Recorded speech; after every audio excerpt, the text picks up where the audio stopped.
experience happened to me in 2020. The world was shutting down because of VID and everyone was cooped up in their homes. Being an avid backpacker and camper, I used VID as an excuse to travel to different national parks and camp out in different places. One of those places was a creek in Rocky Mountain National Park, Colorado. Without giving away my identity or revealing too much personal information, let's just say something happened with my job back in 2019 that caused my reputation to kind of suffer a bit, and a good number of people despised me. I had to change apartments, get a new phone number, and eventually quit my job. The mistake I made caused a good number of people to lose a lot of money, so this shitstorm was expected. I just didn't know how far it would go. I was literally getting harassed by different random numbers for a while. Some texts were even threatening. I didn't know if they were from the same person or different people each time, but I considered the possibility that it was one person texting me from a bunch of different numbers. For a while it seemed to stop, and I was grateful that people seemed to lose interest or just move on. I wasn't working around this time. I was taking time to myself, hence another reason I was traveling around to different national parks. I drove the 3 hours to Rocky Mountain National Park, parked my truck, and started my hike up the trail to the creek. There was nobody else there. I'm sure that was because this was right when the lockdown started, and people were taking it very seriously and not leaving their houses. That, and it was also still the winter time. There was a thin sheet of snow on the ground, hard enough that it made that loud crunching sound with every footstep. After a little while, I made it to the creek, and it wasn't frousing, it was still flowing. It was incredibly peaceful, and this was a detox I needed from the stresses of my life at the time. I found a place a little ways off the path to set up camp. After the tent was set up, I chopped up some wood, started a fire, and cooked some sausages on the stove. Then I started reading my book by the fire. After finishing a few chapters, it was getting dark out. Thank God for headlamps. I rolled a J and started smoking it. After a few hits, I felt my phone start going off. Honestly, apart from my family, I don't have a lot of people texting me, so I pulled out my phone from my jacket pocket and saw a bunch of texts from an unknown number. My heart skipped a beat when I realized it was happening again. The texts were from a number with a 203 area code, which I looked up to be Connecticut. However, it was texted me saying, "How's your camping going, buddy?" The second text said, "It's beautiful out here." The third text said, "I see why you came up here." My default reaction was to respond, "Who is this?" If they simply left it at, "How's the camping going?" I would have assumed it was a family member, but they were sending messages as if they were here with me. The weed had already entered my system, and I was definitely high. This did not help my anxiety one bit. I felt extremely paranoid and started looking around me, standing up and doing a complete 360, looking in every direction out to the increasingly darkening woods. I went to get my P365 handgun from my bag just to make me feel safer. Usually I put a fire out before calling it a night, but as paranoid as I was feeling now, the thought of being in total darkness freaked me out. I went into the tent and crawled onto my sleeping bag. I stared at my phone, at the texts, waiting for a response which didn't come. Minutes dragged on, and I just wanted the weed to wear off. Honestly, I still had my headlamp on, so I tried to continue where I left off in my book, but between being high and my mind being stuck on those texts, I was kidding myself thinking I could read. I decided to just watch YouTube videos on my phone to pass the time. I didn't feel comfortable going to sleep just yet. I was watching some murder documentary on YouTube. I know, a pretty interesting choice considering this aim, and when I least expected it, I got another text, a response to my question before.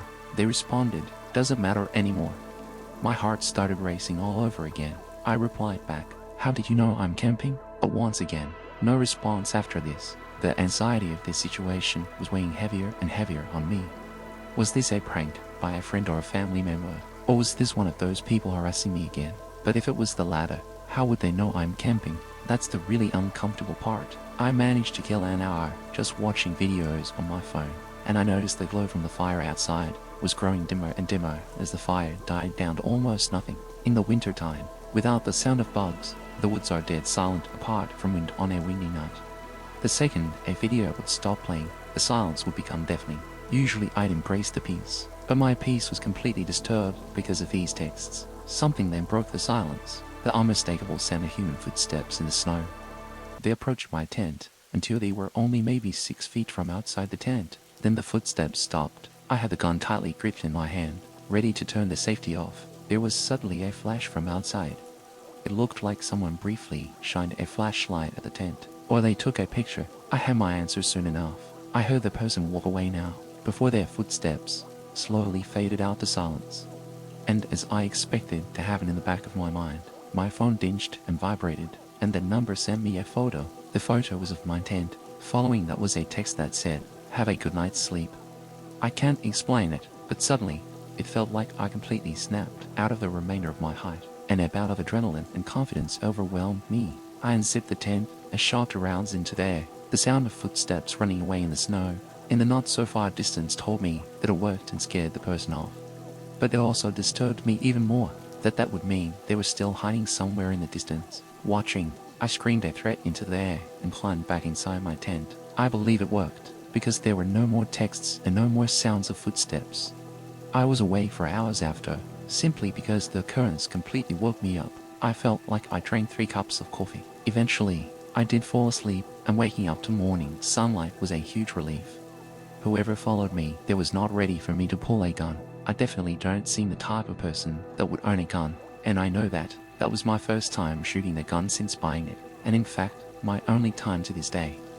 Whoever had been texting me, harassing me, and apparently stalking me, apparently decided to back off when they found out I had a gun, because almost 5 years later now, and I haven't been bothered. Still, it was a nightmarish night, and I can't imagine how differently it might have turned out if I wasn't armed. During my childhood, every year my family would have a tradition where we'd all go up to northern Michigan for a weekend in October.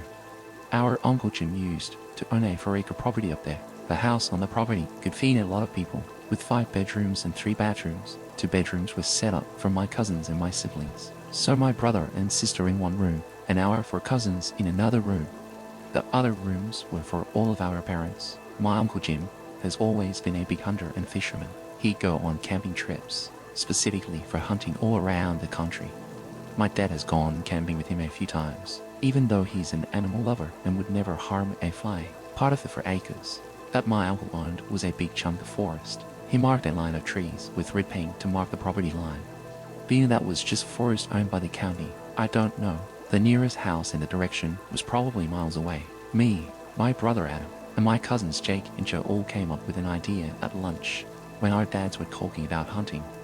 We wanted to go camping in the woods that night. Our dads were on board with it. They were definitely already kind of drunk, so more likely to say yes to stuff. Our moms weren't as on board, but they didn't directly say no. So my dad and Uncle Jim took the 4 of us into the woods with a tent. My girl cousins and sister were not involved in this. It was just us boys. They led us into the woods, and when Joey, the youngest of us, started complaining that it's too far, they started laughing. That's how our dads are when they're together, especially when they drink. They loved messing with us as kids. Speaking of ages, I'm oldest. At the time, I was around 13. Adam and Jake were around 10, and Joe was around 9. We went beyond the property line, as there was the small clearing in the woods, with a bunch of soft green mossy looking stuff that my uncle referred to as deer beds. I'm pretty sure he said it was perfect for a campsite, and that he's used it before. My dad and Uncle Jim kind of gave us a half-drunk lesson on setting up a tent. They made us help out, so that it wasn't just them doing all the work. It was a really big tent, big enough for 4 people, especially kids. Once it was set up, we put our sleeping bags inside. We did this during the day, because obviously it was infinitely easier than doing it at night. After all of that, we went back to the house and played games outside until dinner time. At dinner, our moms again expressed that they weren't fans of this idea, that we were too young to be out in the woods alone. Our dads insisted that we'd be fine, and I remember my dad making a joke that we'd be close enough for them to hear our screams if something were to go wrong. It wasn't until later on that our dads led us back into the woods to the tent. We all had flashlights and extra blankets since it was cold at night. I also brought a deck of UNO cards for us to play. When we all got situated in the tent, my dad and Uncle Jim left back to the house. We were suddenly alone in the woods. Honestly, we weren't as close to the house as you think. We were deep enough into the woods where you couldn't see any light from the house. We started playing UNO for a while. I'd say half an hour at least. Playing UNO is actually a really good time killer. It passes the time really well. The tent was lit up by our flashlights arranged in a circle. All was fun and swell until we heard a scream in the distance. It sounded like a girl's scream. We all went silent and looked at one another with the same faces. I then remembered that Fox's scream sounded like the scream of a woman, so I told everyone that. I saw how freaked out Joe was especially, but my statement calmed everyone down. We continued to play UNO. I actually won like every single round. At that point, no one had mentioned the scream again. It was most likely out of all of our minds, but it happened again and much louder and closer this time. This time it sounded a lot more human. We all went silent again. This time even I was freaked out. Joe looked like he was going to cry. I told everyone to turn their flashlights off. We crawled to our respective sleeping bags and sat all day in the darkness. None of us had the courage to run out into the woods back to the house. It's that fear of running and being chased, and just catching the attention of whatever was out there with the sound of our footsteps. Somehow hiding inside of a cloth tent felt like the safer option, so we waited and waited in silence. We still whispered amongst each other, wondering if it could still be a fox. I was truthful and said, I don't know. Hopefully, I don't know who heard it first, but we all sprang up and looked at one another again, when we heard very fast footsteps crunching the leaves approaching the tent. Then they stopped, and there was an ear-piercing, gut-wrenching scream that sounded like a girl or a woman's scream. It was right outside the tent, and the tent started shaking violently. All of us started screaming. Jake and Jim were screaming in fear, while my brother and I were screaming stuff like, "Get out of the tent!" I unzipped the door to the tent, and one by one we all ran into the woods with our flashlights on. The only reason we could see anything, that run back to the house, was the most on-edge moment of my life, like a life or death kind of feeling. We made it to the property, screaming the whole way, and our entire family was already outside in response to it. All four of us made it back safely. We explained the screams and the tent shaking. They were all shocked and horrified based on their reactions. Then I noticed our cousins, Jamie and Christina, and my sister weren't outside. I called out my dad and uncle, accusing them of sending one of the girls to scare us. But when he showed us that the girls were already in bed, that's when it was clear. Someone we didn't know was out in the woods. Our dads went out to the woods with a couple of rifles and returned after a while, having found nobody. The next day, we all helped in bringing the tent and other stuff back to the house. Obviously, you can guess that that was a one-and-done thing. We never camped out in those woods again. Hell, we didn't even play outside after dark anymore. What kid would after such an experience? My guess is as good as anybody's as to who was outside of our tent and why they were doing what they did. What I'm about to tell you still leaves me to question what is real and what's not. This happened to my dad and I, and even now 2 years later, I get chills just thinking about it. I know how it sounds. If I were you, I wouldn't believe it either, but I swear to you, every word is true. 2 years ago, my dad and I traveled to go camping at a spot out in the deep country. We enjoyed doing this, as it was often a very nice time to get away from real life. This place in particular was a nice spot. Hiking trails, ziplines, a bit touristy, but it has deep history. Native American lands. You know, first night there, it was perfect. Families at other campsites, campfires everywhere, kids laughing, the kind of peaceful night you go camping for. We cooked hot dogs, roasted marshmallows, cracked open a few beers, and made small talk with the people around us. A typical peaceful first night, but the second night is when things started to change. The staff told us we were the only ones in the park. Nobody else booked a site at first. We were psyched, a whole campground to ourselves. It sounded peaceful. We spent the day hiking, fishing, taking it slow. At one point, we listened to a scary podcast while sitting by the river because, you know, why not lean into the spooky atmosphere? We thought we were being funny. By the time the sun started setting, we were feeling good. A little bit from the beers, tired in a satisfying way after a long day outdoors, we decided to head to the park's information center to charge our phones and grab some snacks before it got too dark. The walk back to our campsite, that's when the unease set in. The woods felt different, the air was heavier. The sky had this weird tint, like twilight didn't want to leave. My dad turned to me and said, "Doesn't this feel off, like we're in some kind of dream?" And he was right, it did. The forest felt endless, stretching out in every direction. My chest got tight. I couldn't shake the feeling that we weren't alone. We didn't say much after that, just kept walking, both of us glancing over our shoulders like we expected to see something lurking in the trees. Back at camp, we stayed close to the fire. We didn't really talk about the weird feeling. We didn't need to. It was like we both silently agreed to keep things normal, pretending nothing was wrong. We roasted marshmallows, played music, even smoked some weed to try and distract ourselves.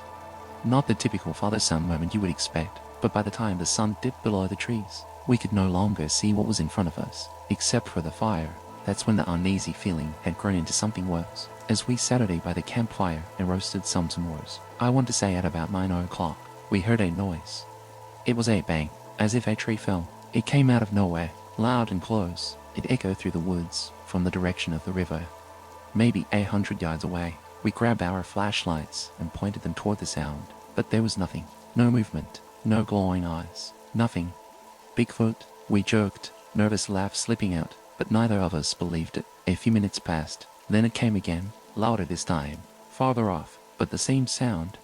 Same weight. We shined our lights again, but the forest swallowed our flashlights, allowing us to see only the trees surrounding our tent, and then the third bang, closer. That's when the fear hit. Whatever it was moving toward us, like it was circling the campsite. Then, not even before we were able to collect our thoughts, the fourth bang happened. About 20 yards away, maybe less. That's when the real fear and adrenaline set in. Whatever high I had going from the weed was now long gone. My dad turned to me with his eyes wide. I saw the fear in his face. We agreed to get in the tent. We quickly scrambled and threw the last of the firewood onto the fire, hoping the flames would scare off whatever was out there. Then we scrambled into the tent, leaving everything else behind. I ran inside of the tent and quickly dropped to the ground, lying flat. My dad, moving a little slower, following right behind me. As he was about to get into the tent is when the loudest bang happened. So close, it felt like the ground shook. My dad frowned, staring out into the dark. I said his name, grabbing his attention as he stared in shock, then quickly jumping into the tent. He muttered, "It's standing there." "What's standing there?" I asked. "I don't know," he said, his voice trembling. It was like a wall of darkness. He Saturday by the zipper, as I buried myself under my sleeping bag, trying to move as quietly as I could. He Saturday there, clutching the only weapon we had, a small knife, useless, really, but it was all we had. Then came this vibration noise. It is still hard to explain to this day. It started low, like a hum, but it wasn't just sound. It filled the air. It was a feeling inside of us, making our chest tight. I've never felt anything like it. My dad whispered, "You hear that?" I couldn't answer. I just nodded, too scared to make a sound, with the feeling as if we were being haunted. This went on for about 5 minutes as we sat there in silence. Then, this other sound. It wasn't an animal, and it wasn't human. It was this guttural, alien-like noise. As I like to put it, it honestly sounded like the Demogorgon from Stranger Things. Nothing I have ever heard before. We stayed frozen in that tent, too scared to breathe, too scared to move. I had this small mesh window right by where I was laying, but I refused to look outside of it with the fear of being seen. Just sitting there trying to control my breathing, as my dad still sat there with the knife. And that's when the weirdest thing happened. In the middle of all the chaos, we just blacked out. Neither of us remember trying to fall asleep. My dad was still clutching the knife when we woke up, lying in the middle of the tent. I woke up on my back in a panic, as if something was standing over me. My first thought was to grab my phone to check the time, but it was dead. I asked my dad to check his. Dead, too. Both had been fully charged the night before, making sure we had them working in case of an emergency. We stepped outside to pee. As we stood 5 feet from the tent and peed back to back, still scared out of our minds, we saw that it was still pitch black outside. The air was cold and still. The food we'd left on the table, completely untouched. The fire we'd stoked before diving into the tent burned down to ash like it was never touched. The whole place felt wrong, like we shouldn't have been there. We waited the night out in the tent without saying much to each other, just trying to get some real sleep. We packed up in silence, not saying a word until we were in the car. When we finally talked about it, we realized we both felt the same thing that night, watched and haunted, like something was waiting for us to slip up. We told my mom when we got back. She thought we were crazy, said maybe we got drugged or inhaled some weird gas, but it wasn't that. Whatever happened that night, it was real. We both experienced the same thing. To this day, we don't know what it was. We didn't see it. Not fully, but my dad came closest. Whatever he saw, it wasn't human, and it wasn't natural. We never heard any similar story like ours. We haven't been back to that camping site since, or even gone camping since. I don't think we ever will. About 3 years ago, in late November, my husband and I had a creepy experience that still makes us uneasy. At the time, we were living in Seattle and often spent weekends surfing. Our favorite spots were near Beaver Westport, which meant long drives but great waves. On this weekend, however, the surf forecast wasn't good. Rough waves and stormy conditions along the coast. We were disappointed but started looking for other options, hoping to find a place that was a bit safer to surf. We decided to try some spots along the Strait of Futsal instead. The land along the strait is beautiful but very remote. The only way to reach it is by driving along Highway 114, which goes from Port Angeles to nearby. There's almost no cell service along most of Highway 112, and there are only a few small towns along the way. We decided to try surfing at a spot along the strait called Twin. It was a place we knew well, having surfed there before, and we felt good with the area. The surf report showed the best waves would come early in the morning, so we figured it would be smart to drive out the night before and sleep in our car to be ready at dawn. Since it was late November, the weather was cold, and we didn't want to spend extra money on a campsite nearby.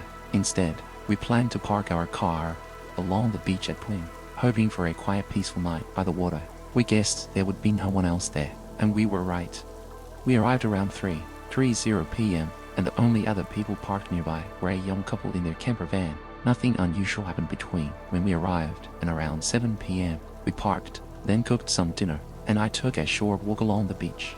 The only other thing that happened was just before sunset. We heard a loud whistling sound, and then noticed a man walking down the entrance road towards the beach. He had been walking along the highway, which was odd since there's nothing nearby.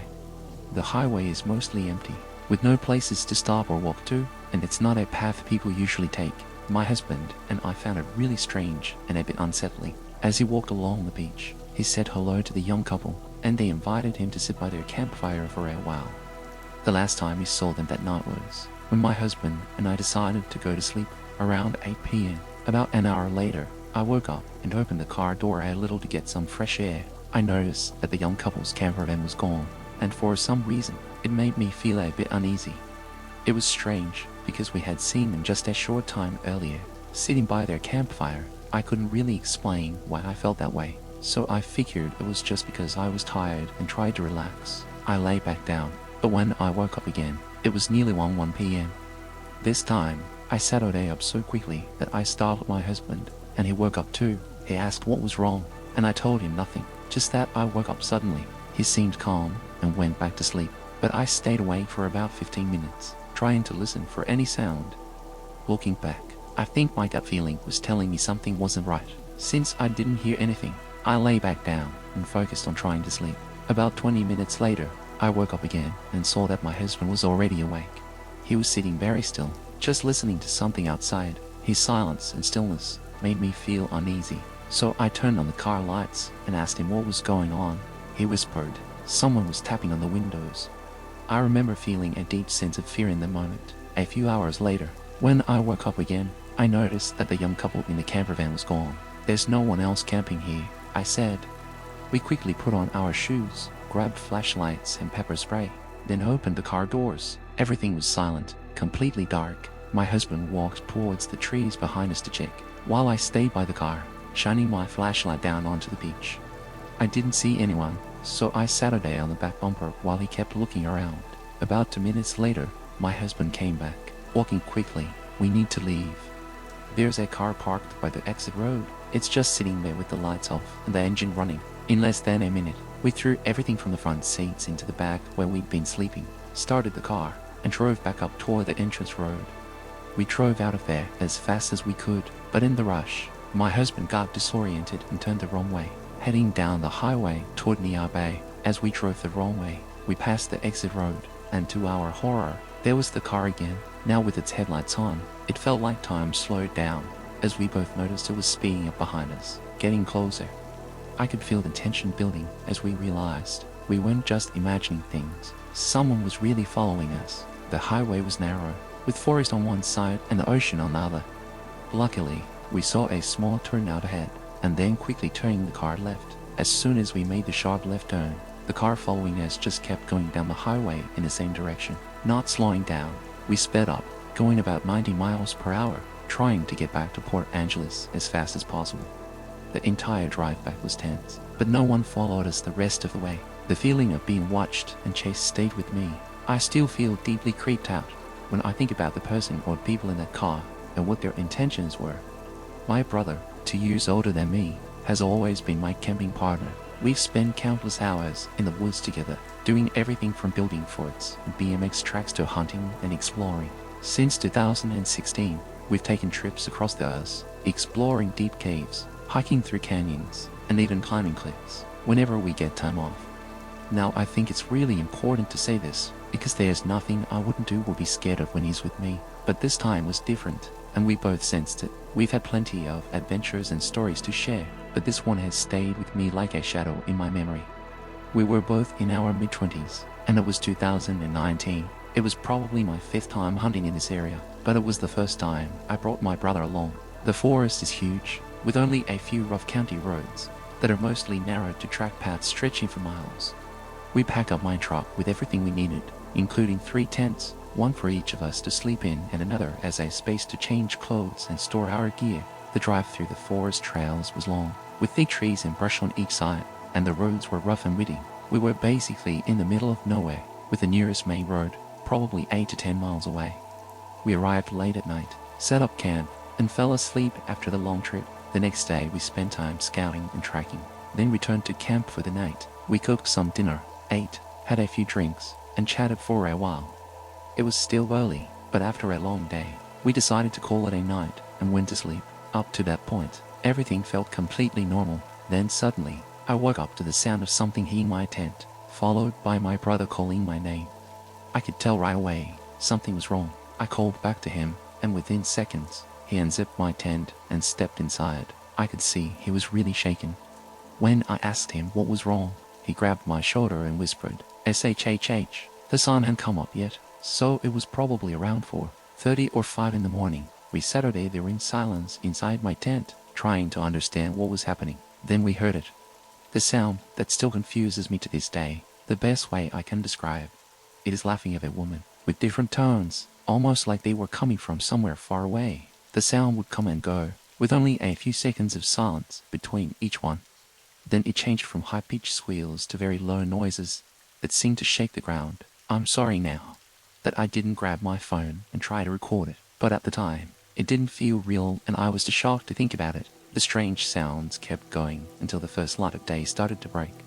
I think it lasted about an hour, but honestly I'm not sure. Neither of us said a word. It felt like I could almost feel the energy around me, like my body was covered in static, if that makes sense. Just minutes after the sound stopped, it started to rain, and then one of the craziest thunderstorms I've ever experienced while camping hit. The weather forecasts didn't say anything about rain for the days we'd be there before we left for the trip. But when the storm hit, all the stakes that held down our tent and gear were ripped out of the ground.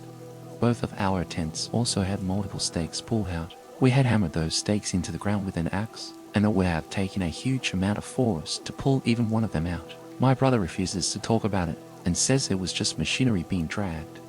But at the time, we both felt scared and uneasy. It just seemed strange that it was still the middle of the night, and we were so far away from any towns or businesses. Yet we heard and experienced something like that. I've never had a paranormal experience before, but I can explain this one. I'm in college, and 7 other students, and I went on a backpacking trip with 2 experienced leaders. We drove to Zaleski State Forest, deep in the Appalachian region of Ohio. The trip was in early April, and though spring was starting, the trees and plants were still bare and lifeless from winter. We were surrounded by hills and dense woods. After hiking several miles into the forest, we set up our camp at a backpacking campsite. There were a few other groups there too, including some friendly older couples and 2 college-age girls. Everyone's camps were spaced out, and we set up ours farther away from the others. Now, I've always been able to feel the energy of different places, and the energy here felt weird. Each of us had a small, 1-person tent, and we set them up in a cluster close together for safety. My tent was at the very back of the group, so there was only open forest behind me. Our camp was set up right next to the tree line, as this campsite was just a big, empty square, cut out from the dense woods. The trees around us were tall and dark, casting shadows over the site, making it feel even more uneasy. Fast forward to around 2 a.m. I was deep asleep, when I suddenly woke up to the sound of leaves crunching right behind my tent. I heard footsteps walking in circles around my tent. The steps sounded heavy, like they couldn't be from a deer or a dog, and it seemed like it was just onto legs. I'm not making this up. This creature walked around my tent for a long time, slowly moving up to the sides of my tent, then stopping for a while, and after that, it moved on to walk around the rest of our tents. I could hear breathing, like a human's, whenever it got close to my tent. It was soft, but heavy, like it was struggling to breathe. I was shaking from fear, and too scared to unzip my tent and look outside. This went on for what felt like hours. Then out of nowhere, I saw a light shining through the fabric of my tent. It was hard to make out what it was, but it looked like a shape, almost glowing. I couldn't see anything clearly, because it was all zipped up. It was a warm, steady glow, and it didn't move like a flashlight would. I was frousing with fear, and I just couldn't believe it was an animal. Eventually, I fell asleep from pure exhaustion, but I could still hear the heavy footsteps circling, until I finally drifted off. In the morning, I asked the others if they had heard anything, and my leader told me she also heard the footsteps and strange noises. She said it was really weird, and that she would have checked it out if she hadn't been so tired. One of the boys in the group mentioned that he also saw the light, but he thought it was someone else's light, like maybe from another camper. However, none of us in the group went to the bathroom or turned on any lights that night. Now, I couldn't shake the feeling that something was really off. I've heard stories about the Appalachian region being weird and creepy, with weird things happening, and now I really believe it. When I was 11 or 12, I went to summer camp for the last time, and it was called Camp Takan, a camp spread across about 50 acres next to a school. There were wooden cabins for each year group, with swimming pools, lakes, hiking trails, and open fields for sports. We spent our days swimming, playing games, and learning new skills like canoeing and archery. Once or twice a year, they rented a bigger place further south of Atlanta. This was for the older kids, where we would have a sleepover with campfires and outdoor adventures. I had already done it the year before, and had a great time with my friends. We stayed up late, talking and laughing, sitting on the cold concrete slab by a creek. The area looked out over 20 or 30 miles of old farmland, most of it covered in small trees and wild plants. The camp counselors, who were usually 18 to 20 years old, were pretty relaxed. They didn't worry much about strict rules. We could sleep in, and breakfast or roll call didn't happen until around noon. We spent the day exploring, playing games, and just hanging out. Then around 4 p.m., we would pack up and head back to the regular camp. But this time, my 3 friends and I made a plan to sneak out early in the morning, just after dawn, before the camp counselors woke up. We wanted to explore the farmlands. They rarely let us play in, so we had packed big jackets and some extra food ahead of time. And as soon as we woke up, we grabbed our stuff and quietly left. We reached the edge of the campground and crossed the small creek that separated it from the untamed farmlands. The area we entered felt really old, with broken fences and overgrown plants. A rusty barbed wire fence stretched across the hills. Some of the trees had grown right through it. Twisting around the wire, we decided to follow the stream for as long as possible, knowing it would help us find our way back to the camp later.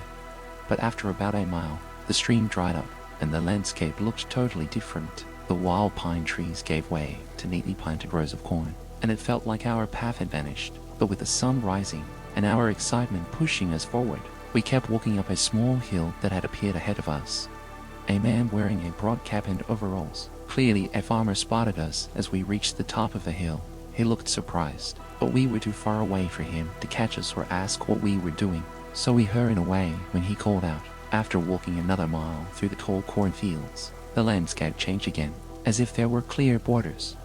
I remember seeing what looked like a gate made by nature, corn stalks bending into an arch. Beneath the arch was a small brook, surrounded by thick oak trees, looking as beautiful as any picture in a book. We continued on, feeling sure we were moving in a straight line and could easily find our way back.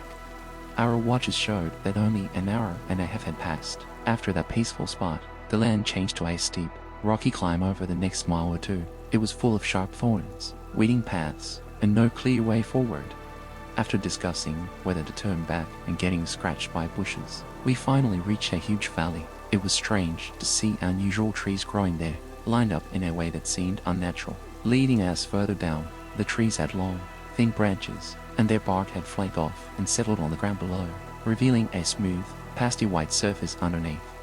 The most striking thing about the trees was their blood-red leaves. There was no grass in the valley, but lots of moss, and the air smelled damp. We followed the line of trees deep into the valley, losing track of time as we went.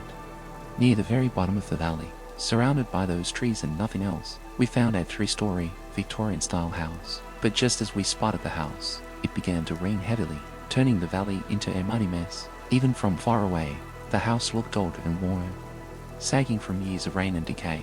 It was made entirely of wood, with only a few single-pane glass windows that were still unbroken. The only part of the house that wasn't wood was the support for the stairs leading inside. The door was open. We felt foolish for going inside, but wet fools prefer a potentially dry place. We thought we would turn back once we got our bearings and return to camp without anyone knowing.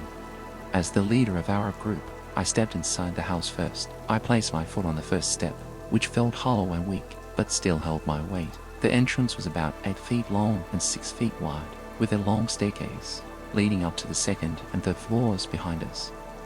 We could see clear holes in the second floor that led to dark areas, but the stairwell was lit by the large windows at the front of the house. The sound of water was loud and clear, but the entryway, with the open door, was dry. Being in the lit area by the open door, the house was dark and smelled of mold and dampness.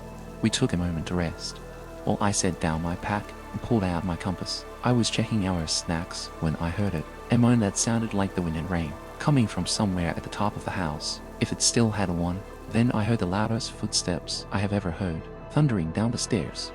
My friends ran the moment they heard the sound. I hesitated for a moment. It was bright enough to see about 2/3 of the way up the stairs, but there was nothing there. I grabbed my bag and jumped out the door, slamming it shut behind me.